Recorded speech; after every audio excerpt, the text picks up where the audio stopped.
You were born in 18th century England at the height of the Industrial Revolution, where chimneys belched black smoke and soot fell like poisonous snow. Your home? A damp, smelly hole in some London alley where rats have more rights than children. Your father's an invisible man, not because he's dead, but because he works 16 hours a day in some factory. Your mother washes clothes for rich people who don't even remember her name. And you're just another mouth to feed, a mouth that costs more than it earns. You don't remember the exact moment your destiny changed. Maybe you were 4, maybe 5. What you remember is a cold that cut your skin and the smell of thin soup with more water than vegetables. Your mother chewed hard bread and spat it into your mouth to soften it before you swallowed. Your little sister wasn't so lucky. She died in the winter, frozen in the same corner where they slept. Your father didn't look at you with anger. He looked at you with calculation. And that was worse. One day a man appears. Not a thief, not a neighbor. He smiles, but it's not a good smile. He counts coins in front of your father. The jingling is the music of your sentence. He picks you up by the arm, as if you were a suitcase. Your mother looks at the ground, as if she wants to disappear into it. She says nothing. Your father says it's for your own good. You cry at first, but soon stop. You discover that crying doesn't change anything. The road is long. You are not alone. In the wagon, there are other children. Dirty, hungry, some stolen, some sold, many both. All heading to the same destination. The rooftops, the chimneys, the narrow holes that adults can't enter. You don't know the word apprentice yet, but it will define your life. They say it's a profession, a trade, an opportunity. In reality, it's a sentence. You're washed, groomed, examined, not as a person, but as a tool. A kid coughed too much? They throw him in the alley. You don't ask why. You quickly learn that questions cost a lot. They even give you a new name, something cute like Soot or Little Coal.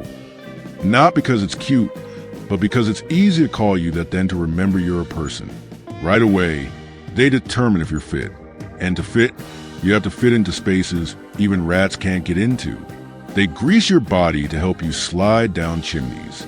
They push huge brushes along with you. They tell you to climb up, down, scrub. If you get stuck, they pull you out. If you don't, they light a fire underneath.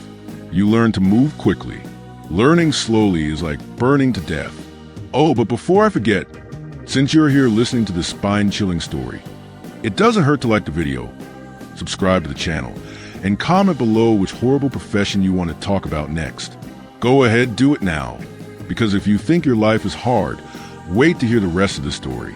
You were 5 or 6 years old and already climbing the inside walls of wealthy houses to clean what no one wanted to see. Smoke, soot, dead birds, rat bones, sometimes even the bodies of babies abandoned in the chimney. Your knees bleed, your elbows burn, your nails fall off. But that's not the worst part. It's breathing. Every time you inhale, a new layer of black dust sticks to your lungs. You cough up black. Your tongue turns black. Your teeth fall out prematurely. There's no mask, no gloves, no rest. They tell you to be grateful. You have a trade. They say, you're not stealing. As if that were any better. You start to fear sleeping, because every time you close your eyes, you dream you're trapped, suffocating inside a brick tunnel. And sometimes awake, it actually happens. You're trapped. You scream. No one comes. The master knocks on the wall, tells you to turn around, and you turn around because if you don't, he'll light a fire. Literally, it's not a metaphor. The bones in your body begin to warp. Your chest doesn't grow. Your spine becomes curved. Your skin is covered in cuts and wounds. You smell like ash all the time, even after showering, when you shower at all. People look at you on the street with disgust, as if you were a beggar, but you work. You work harder than anyone else, and you earn nothing. Apprenticeship, they call it. You call it prison. The other boys who work with you sometimes don't come back. Some fall, some suffocate. Some catch an invisible fire called chimney sweep cancer, which didn't even have a name back then. All you get is a lump in your groin, then a fever, then death. But you're a child. Children can handle it. Children don't complain. Children are good enough. until they're no longer good enough. And so, day after day, night after night, you climb up and down chimneys, scraping brick, spitting black, growing crooked. You no longer remember what it's like to see the blue sky without smoke. The whole world has become a dark, hot tube where you can't get lost, because to get lost is to die. And even if you don't die, you're already slowly dying. You grow up, whether you want to or not. You grow up inside the soot, inside the stench, inside the fear of never leaving. At 10, your body is no longer fully yours. Your lungs creak, your skin peels, your nails are just memories. They say you're experienced now, that you know the ropes. What they don't tell you is that experienced means you no longer care if you'll live until next week. Every climb up a chimney is a risk of breaking a leg, of choking, of never waking up. You learn to laugh at irony. Laugh because each breath brings you closer to the end. Laugh because the world outside keeps spinning as if you didn't exist. Your older colleagues are all the same, hunched dirty, with sunken eyes and nervous laughs that disappear when the teacher appears. Some are already deformed, with skin burned by soot, black teeth falling out, hair plastered to their foreheads. But they keep climbing, because the ground is worse, they say. They give you a salary, barely enough to cover your morning bread. The rest is alms, leftover food, pieces of wood to sleep on. Your toys are scraps of metal found in the trash of wealthy homes. You learn to trade fear for habit. A habit as black as the soot that coats your mouth, your hands, your lungs. The days come when you no longer feel the pain of all the pain you felt. You see little children being thrown down chimneys. And remember yourself, your chubby fingers, your dirty childish face. Now just a memory. You wonder if anyone cares that you're still breathing. No one cares.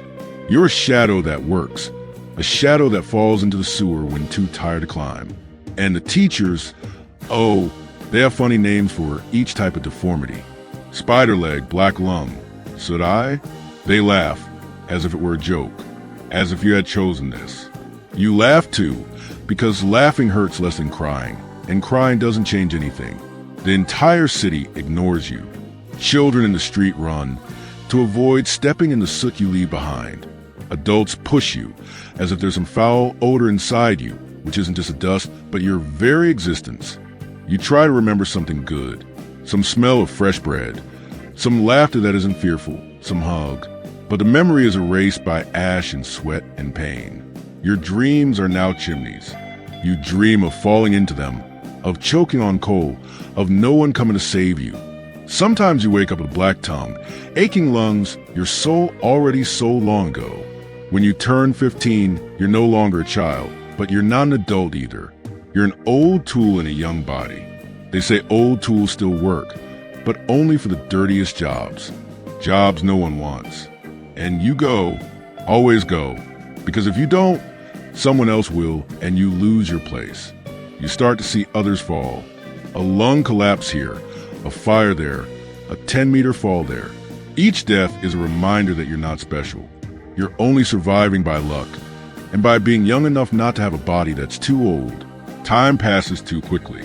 Your bones bend, your back aches, your eyes burn. The master looks at you and says you can still build a few more chimneys before retiring. Retire? You laugh. There's no retirement for someone born cleaning up other people's shit. Retirement is for lords, for gentlemen, for people who don't smell smoke every day. By the time you reach 20, you're already a deformed adult. There's no health, no hope. There's only sweat, soot, choked screams, burned hands.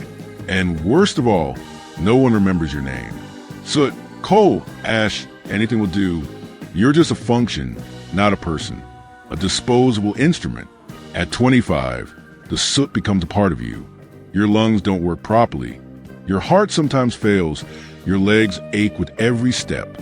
You hear stories of others who died before they were 20, of those who collapsed down chimneys, of those who fell into the river trying to clear the city's smoke. And you think, at least I'm alive. But the life you have isn't life, it's survival. A survival full of scars, pain, and contempt. And one day, you realize no one needs you anymore. The factories have changed. New machines have taken their place. The children who were once sold to sweep chimneys now have schools, some kind of future. But you're the past, a gray ghost no one notices. You walk the streets, hunched over, dirty, laughing at an irony no one understands. When you die, if you die, no one mourns. No grave, no name on the headstone, no candle lit, just ashes mixed with the rest of the world. And the next generation of chimney sweeps begins without knowing you, without knowing that there was someone who breathed dust, burned skin, cried, laughed, survived, only to be forgotten. And yet, as horrible as this life is, you still think with dark humor, at least I had a profession and it was impossible to be unemployed. Ironic, isn't it?